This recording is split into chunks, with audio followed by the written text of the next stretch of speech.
आज हम आपको एमिली डिकिंसन की जो पोम है, a bird came down the walk, एक परिंदा रास्ते चहलकदमी वाला यानी कि रास्ता पर उतरा, इनकी लाइन बाई लाइन हम ट्रांसलेशन करते हैं। और इनमें हम इमेजेस का भी यूज़ करेंगे ताकि आपको समझने में आसानी हो। और हम इनके सेंटेंसेस को भी कोशिश करेंगे और पार्ट्स ऑफ स्पीच को भी अंडरस्टैंड करेंगे। और थोड़ा बहुत आपको राइमिंग के हवाले से भी बताएंगे। आइए स्टार्ट करते हैं। उन्वान क्या है जी? A bird came down the walk. Bird परिंदे को कहते हैं। ए एक इनडेफिनिट आर्टिकल है, यहाँ पर एक इसका मतलब है। केम ये कम की सेकंड फॉर्म है, तो ये पास्ट का फिक्रा हो गया। केम आया। डाउन केम डाउन एक आपका ये डाउन बेसिकली क्या है? आपका परपोजिशन है, लेकिन इकट्ठे मिलके एक मुरक्कब बन जाता है वर्ड। तो केम डाउन द वॉक। वॉक बना क्या होता है? आप पता चहलकदमी करना। जब आप चल रहे होते हैं साइड पे से, किसी रोड पे भी बना पर फुटपाथ पे चल रहे होते हैं, रास्ते पे चल रहे होते हैं, तो यहाँ पर हमने इसको रास्ते से क्या है अ, नाम दिया है। तो एक परिंदा रास्ते यानी कि चहलकदमी वाला पर उतरा। तो आइए इसका पहली लाइन और पहला स्टांजा देख लेते हैं। जी, फर्स्ट लाइन है, a bird came down the walk. सबसे पहले जो एमिली डिकिंसन है, शायरा हैं, पोएटिस हैं, तो वही जो उन्वान था वही पहली लाइन है, इसलिए इसको दोबारा मैं आपको नहीं बता रहा, आप समझ चुके हैं ऑलरेडी, अंडरस्टैंड कर चुके हैं। तो सेकंड लाइन देखते हैं, ही डिड नॉट नो आई सा। अब डिड नॉट, अब ये देखिए, ये ही जो है आपको प्रोनाउन है। ही का इशारा किस तरफ है? प्रोनाउन का वो इस परिंदे की तरफ है। अच्छा, नो बने होता है जानना। जब डिड नॉट नो आ गया तो ये पास्ट जो इंडेफिनिट टेंस का नेगेटिव आ जाता है। आई सा, ये फिर आपका सी सा सीन, ये सेकंड फॉर्म ऑफ वर्ब आ गई है, क्योंकि माजी ये चल रहा है, सेकंड पास्ट इंडेफिनिट चल रहा है। आई सा, मैंने देखा। अब आई का ये प्रोनाउन किस कहाँ पे इशारा कर रहा है? ये शेरा की तरफ, जो पोएटिस हैं एमिली डिकिंसन।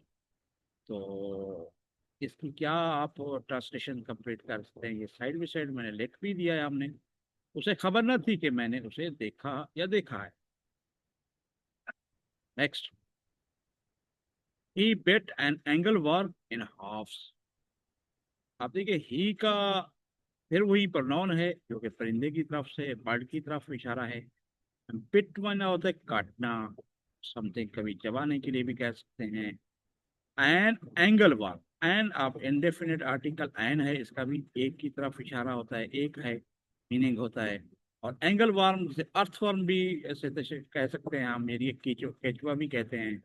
इन मना में जो आपका प्रपोजिशन होता है हाफ, हाफ बने आधे, ठीक है ना, हिस्से, यानी कि दो हिस्से कह सकते हैं। तो इसको तो काट देना। ये देखें जी, ये आपके सामने एक बारडाम में शो करा है, ये देखिए दो टुकड़े हो गए हैं। ये जो उसने एक को अपने मुंह में लिया हुआ है और एक नीचे पड़ा हुआ है, तो इस तरह ये दो हाफ्स होते हैं, ठीक है ना। अब उसका क्या होगा इसके ट्रांसलेशन? उसने एक केचवे को दो हिस्सों में चलाया, ये कीड़ा, ठीक हो गया। एंड आओ, ठीक हो गया जी, एंड।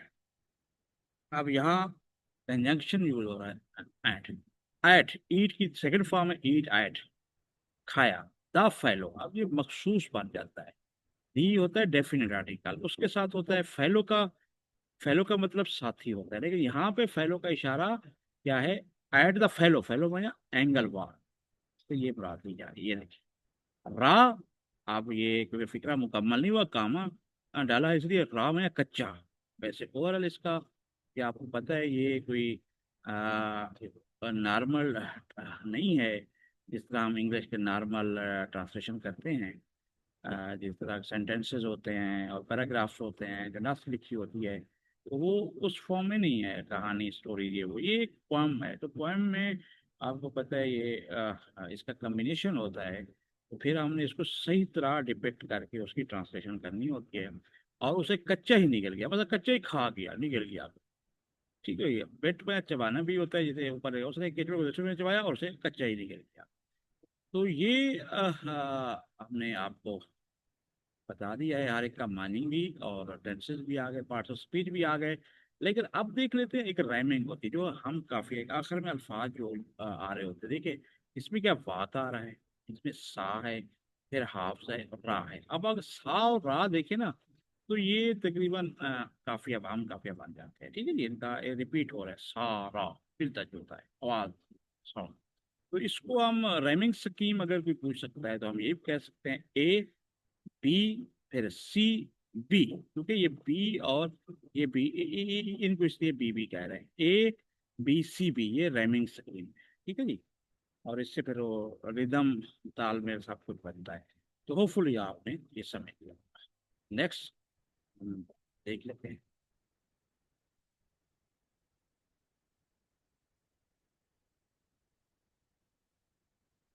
जी हम थोड़ा सा आगे निकल गए थे, वापस आ रहे हैं, ये देखिए। एंड देन, एंड फिर कंजंक्शन आ गया देन में, फिर ही ड्रैंक, ड्रिंक की दूसरी फॉर्म है ड्रैंक, ही का इशारा इस पार्ट की तरफ। ए इंडेफिनिट का ड्यू शबनम, ठीक है, और से शबनम।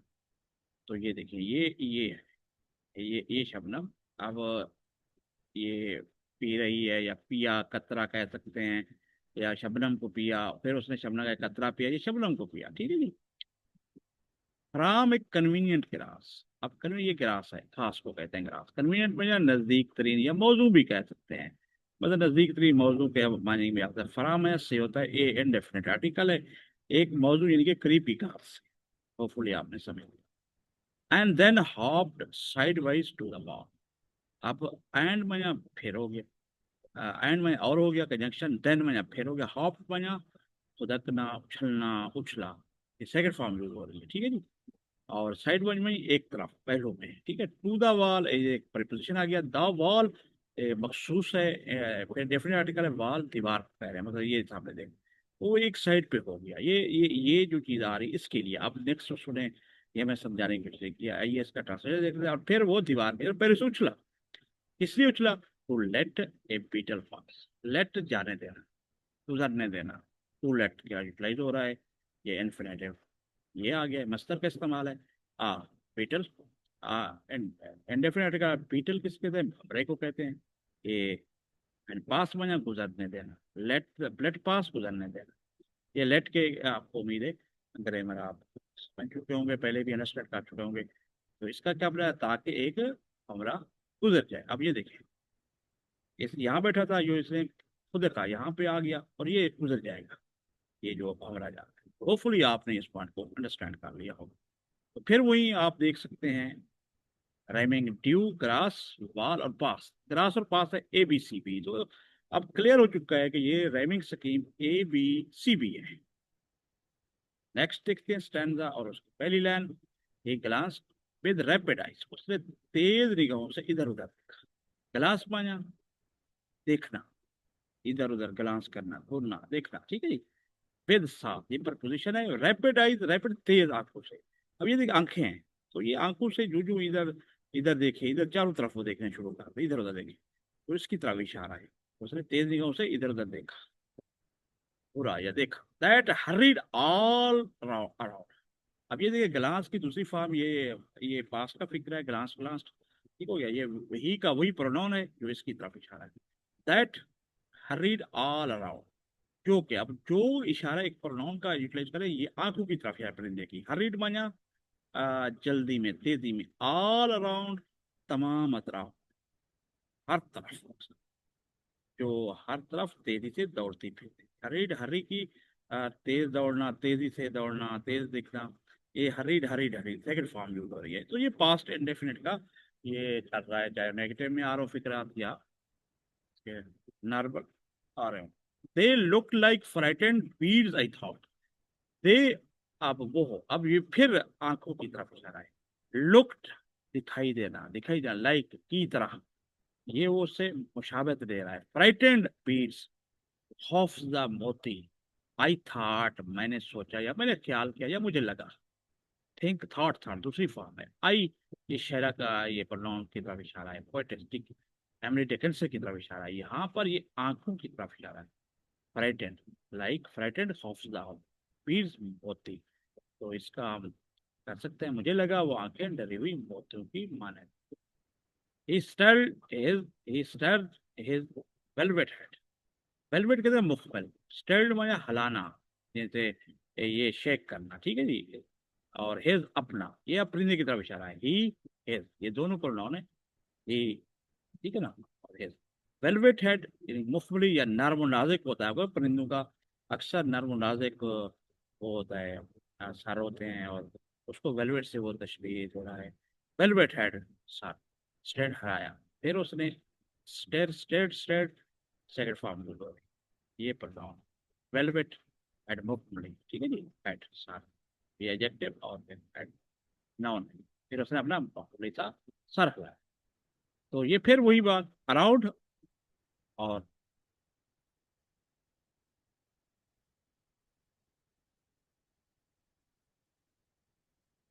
अराउंड और हेड, ये ए बी और ये सी बी, ठीक हो गया। ये यहाँ से ये जो स्टैंड है यहाँ पे आके कंप्लीट हो रहा है, इसलिए क्योंकि ये जरा स्पेस की वजह से यहाँ तक चला आया। तो इसलिए ये एक ही इसको लाइन समझिएगा।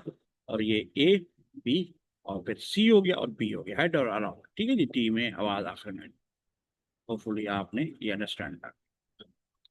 तो let's move toward next stanza जी। अब वो आगे एमिली डिकिंसन जो पोइटिस हैं वो लिखती हैं, like one in danger cautious, like one या की तरह, फिर वो ये किसी से मुशावत करना, किसी से बताना, किसी का किसी से कंपैरिजन करा रही हैं। वन, कोई भी चीज, कोई भी, जैसे कोई, इन डेंजर, खतरे में, प्रपोजिशन है खतरा। काशियस, मोहतात, काशियस और डेंजर, डेंजर है। तो जैसे कोई खतरे में हो, मोहतात। आई ऑफर्ड हिम ए कराम। अब ये परिंदे की तरफ इशारा था कि वो बिल्कुल खतरे में जैसा मोहतात बैठा होता है, बैठा बैठा था। आई ऑफर्ड, ये सेकंड फॉर्म है। ऑफर, ऑफर पेशकश करना, पेश करना। हेम, उससे, परिंदे को, यानी कि ए इंडेफिनिट का क्रम, टुकड़ा, रोटी का टुकड़ा, बिस्कुट का टुकड़ा। आई ऑफर्ड हेम ए क्रम, मैंने उसे एक टुकड़ा पेश किया। नेक्स्ट, और उसने, and he unrolled his feathers. अब एंड और ही अनरोल्ड, अनरोल्ड माना खोलना, ठीक हो गया जी। रोल्ड माना बंद करना, अनरोल्ड माना खोलना, याद रखना। सेकंड फॉर्म आई है। ही का इशारा परिंदे की तरफ है, एंड कंजंक्शन है, ठीक है जी, पार्ट स्पीच की रोल। हिज, अपने, उसके, ठीक है ना। और ये पोजेसिव है, ये प्रोनाउन की फॉर्म है। ये प्रोनाउन है। फीदर पार्क से नाउन कह सकते हैं, नाउन है बल्कि पार्टिसिपेट में। और उसने अपने पर खोले, and he unrolled his feathers and road him softer home. Road, road, road होता है चलाना, जैसे चप्पू चलाते हैं ना, ठीक है जी। यहाँ पे परिंदे की वो उससे तस्वीर दे रहा है, उससे बात कर रहा है। रोड हिम, उसे, यानी कि परिंदे को उड़ा गए या चला गए। सॉफ्टर, रोड हिम सॉफ्टर, नरमी से, जिसकी कोई आवाज ना हो। जैसे चप्पू चलता है तो महसूस नहीं हो रहा होता पानी में, वो कोई आवाज नहीं आ रही होती, बड़ी सुकून से। सॉफ्टर होम, उससे वो तस्वीर दे रहा है, इसलिए रोड का यहाँ पे वर्ड यूज किया हुआ है। सेकंड फॉर्म है रो, रोड, रोड। हम उसे सॉफ्टर माना, नरमी से, एडजेक्टिव आ गया। होम, घर, यानी कि नॉन, और उसे नरमी से उड़ाकर घर ले गए। यानी कि उसको, इस पूरे स्टोरी का मकसद यह है कि वो खतरे में था, काशिश था। जब अब शेरा ने उसे एक टुकड़ा पेश किया तो उसने फौरन ही अपने पर खोले, और वो पर उसे नरमी से, सॉफ्टर वे में, यानी कि नरमी से, जिस तरह का रोड है, हम जिस तरह के चप्पू चलते हैं, बिल्कुल आवाज नहीं आई, उसे घर ले गए। तो हम एंड में अपने आखिरी स्टेज में पहुंच चुके हैं। अब वो कंपैरिजन कर रहा है। देन, जिस तरह का आपका एडजेक्टिव की सेकंड फॉर्म होता है, he is older than I and something else, इसी तरह वो इसको तशबीह दे रहा है, परिंदे का ही सिलसिला चल रहा है।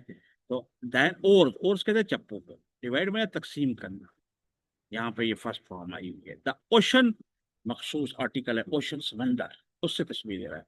चप्पू जैसे समंदर को चीरते हैं या तकसीम करते हैं, चीरते हैं या तकसीम करते हैं। आपने जब कश्ती को देखा हो कभी पानी में, दरियाओं में, तो वो बिल्कुल इस तरह चीर रहा होता है, पानी की मदद से उससे जा रहा हो। और फिर क्या कहता है, to silver for a seam.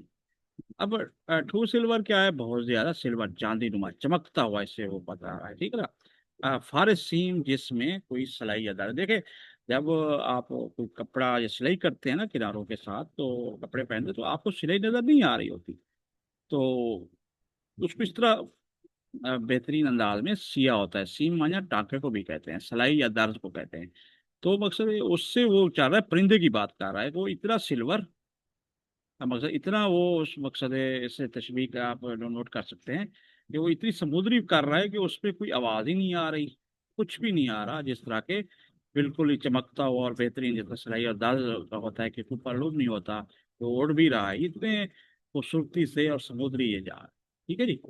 Are butterflies, या जैसे आर कंजक्शन बटरफ्लाइज, तितलियां। ऑफ ऑफ माना जिस तरह होता है खत्म होना, बंद होना, बैंक्स किनारे को कहते हैं। ऑफ का की प्रेपोजिशन है, नून क्या है आपका, दोपहर है नाउन है। या जैसे तितलियां दोपहर के ये करीब से, यानी कि दोपहर का वक्त करीब हो या खत्म होने वाला हो, तो इस तरह की बजाय तितलियां उसे हो, उससे उसका उससे तस्वीर है इस परिंदे को कि वो इस तरह उड़ रहा है। जैसे वो कहता है लीप, छलांग लगाती हैं, उछलती हैं। फ्लैशलेस, फ्लैश कहते हैं छपाक आना, आवाज आना, जूं कोई अगर स्विम करता है, तैरता है जो, फौरन एक आवाज आती है। लेकिन बगैर फ्लैशलेस एज स्विम, यूं ही वो मकसद है वो तितलियां जा रही हैं जिस तरह तैरती हुई जा रही हैं, एज दे यहाँ पर की तरह ये तस्वीर दे रहा है। दे का मतलब यहाँ पर बटरफ्लाई की तरफ ये प्रोनाउन है, स्विम या तैरना। वो इस तरह जा रही है जैसे अब फ्लैशलेस मकसद है बगैर छपाक के, बगैर कोई आवाज पैदा किए जा रही है। तो इस स्टैंजे का कंप्लीट क्या मकसद है, सिंपल, कि जिस तरह उसका मौजूदा कार्य है कि परिंदा जा रहा है जिस तरह, पर उसके इस तरह लग रहा है जैसे चप्पू वगैरह चल रहा होता है समंदर में, और वो इतनी समुद्री जा रहा है कि उसमें कोई वो उसमें खामी नजर नहीं आ रही, जिस तरह के चमकता हुआ चांदी हो जिसमें कोई सिलाई दर्द ना हो। मकसद है वो बड़ा कोई चीज ऐसी नहीं है जिसकी वो आवाज आ रही हो, बिल्कुल स्मूथली। और बटरफ्लाई जिस तरह तितलियां वो कहता है दोपहर के करीब करीब या किनारों पर से करीब, जो करीब तर होता है अब दोपहर का वक्त, तो उसमें चलते, उसमें वो छलांग लगाती हैं या चलती हैं, उड़ती हैं, यहाँ पे आ कह सकते हैं। और वो इस तरह तैर रही होती है कि बगैर छपाक के, बगैर कोई आवाज पैदा किए। तो ये एमिली डिकिंसन की एक खूबसूरत पॉम जो आप देख रहे हैं सामने थी, उम्मीद है आपको आसानी से समझ आ गई होगी। तो होपफुली आप हमारी नेक्स्ट वीडियोस भी देखेंगे। तो आज के लिए इतना।